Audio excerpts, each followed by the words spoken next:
Labadiena, kviečiame trumpai apžvelgti šiandienos vasario 12 aktualijas. Šiandien Lietuvos banko valdyba paskelbė akcinės bendrovės Ūkio bankas veiklos apribojimą ir paskyrė laikinąjį administratorių, nurodydama jam neilgiau kaip per 6 dienas įvertinti banko veiklos atkūrimo galimybės ir būdus. Lietuvos banko valdyba sprendimą apriboti banko veiklą priėmė įvertinusi rizikingas pastarųjų metų Ūkio banko veiklos tendencijas, bankui žalingus akcininkų veiksmus, priežiūros institucijos nurodymų nevykdymą ir dėl to kylančią grėsmę stabiliai ir patikimai banko veiklai. Sprendimas sąlygojo visų pirma susijusių paskolų portfelis. Inspektavimas buvo baigtas vasario 1 dieną ir inspektavimo ataskaitoje buvo nurodyta maždaug 800 milijonų suformuoti papildomų atidėjimų, kas reikštų, kad banko kapitalas suvalgomas. Na ir iš principo kalbėti apie banko veiklos tęstinumą būtų sudėtinga. Plus penktadienį po akcininko pareiškimų apie Žalgirio klubo situaciją pradėjo išeidinėti piniginės lėšos iš banko ir bankas vakar susidūrė su likvidumo problemomis, tai yra likvidumas jau nebesiekia 29%. Tai reiškia, kad dar keletas dienų ir bankas nebūtų turėjęs tai lėšų. Draustų indėlių yra šiuo metu 2,6 milijardo litų, bet kaip žinot, už indėlių draudimo fondo stovi valstybė ir kaip aš dar kartą minėjau, prioritetas yra veiklos tęstinumas. Laikinai, kol bus nuspręsta dėl Ūkio banko problemų sprendimo būdų, bankas finansinių paslaugų neteiks. Sergamumas gripu mūsų šalyje mažėja.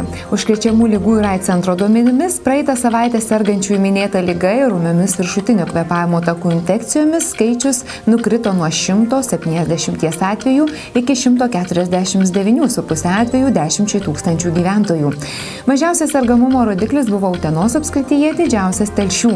Mažėjant sergančiųjų atsidaro dėl karantino uždarytos mokymo įstaigos. Dalis karantiną pratęsusių mokyklų turėtų pradėti veikti šią ar kitą savaitę.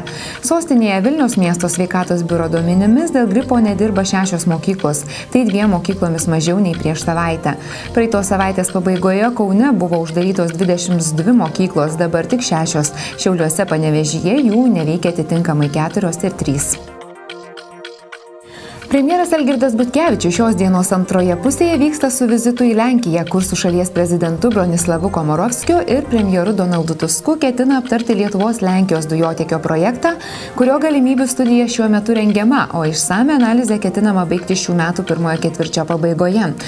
Per susitikimus tikimasi pasikeisti informaciją apie investicinį klimatą, supažindinti kaimyninę Lenkiją su Lietuvoje vykdomais strateginiais energetikos projektais, taip pat informuoti apie Lietuvos pasirengimą pirmininkauti ES tarybai.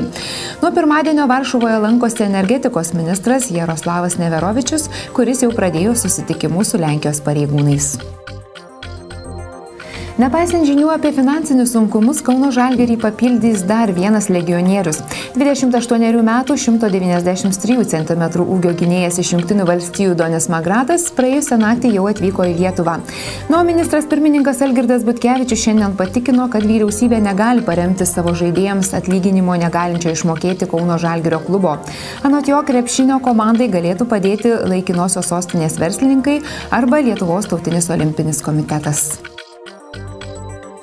Į Europos futbolo stadionus po žiemos pertraukos sugrįžta prestižiškiausios senojo žemyno varžybos – Čempionų lyga. Šiandien prasideda turnyro aštuntfinalio etapas, kuriame varžosi 16 stipriausių Europos klubų. Šį vakarą bus sužaistos 2 pirmosios rungtynės – Glasgow Celtic priims Turino Juventus, o Paryžiaus Saint-Germain laukia svečių iš Ispanijos Valencia komandos. Šiandien tikrai užgavėnių diena, kaip ir daugumoje Lietuvos kampelių, taip ir Vilniuje ragaujami tradiciniai blynai, prieš prasidedant gavėniai trūkstančiai iki Velykų skatinama gausiai riebiai pavalgyti, o vakaro palydimi folkloro kolektyvų į gatves plūstelės kaukėti užgavėnių persirengėliai, ragindami visus vilniečius vyti žiemą iš kiemo ir kviesdami greičiau ateiti pavasarį. Tiesa, šiemet galbūt didelių pastangų išvyti žiemą neprireiks, mat pastarosiomis dienomis jau tarsi dvelkia pavasariu. O rytoj mūsų šalies link plūstant šiltesnį oro masiai, kai kur susiformuos tirštas rūkas, bus palankios sąlygos susidaryti lijundrai ir plikledžiui. Naktį termometrai rodys 2,7 laipsnių šalčio, diena bus nuo 1 laipsnio šalčio iki kelių šilumos. Kągi šiandien tiek, atsisveikiname, gražių akimirkų ir sočios dienos, susitiksime ryt.